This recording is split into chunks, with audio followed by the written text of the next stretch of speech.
Cando a Reconquista 13 cabaleiros leoneses xuramentanse para defender coas súas armas o Camiño de Santiago e aos peregrinos que por aí pasasen.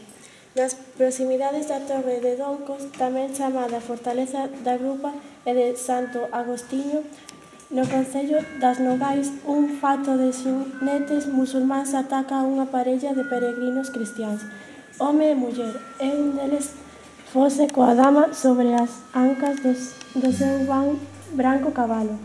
Un dos 13 xuramentados veo todo desde a torre. Avisa aos outros compañeiros e dispóñense a perseguir o secuestrador para liberar a muller. Pero o mouro, véndose acurrado, revírase na sela e co seu alfanxe dun só corte ségase o pescozo á súa prisioneira. Diz que o sangue da muller tinguiuse de vermello a brancura do cabalo do seu asasino.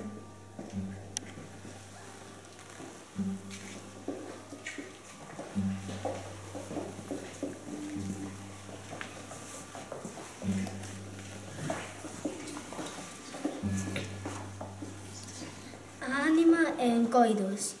En San Vicenzo dos Vilares viviu unha muller máis ruín ca a fame, máis mala ca peste.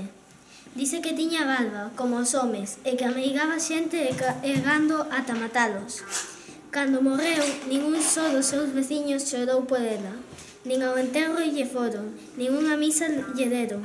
Morta de ver levar xa moito tempo aquela malvada. O peor é que a vella non morreu, ou polo menos non o fixo de todo.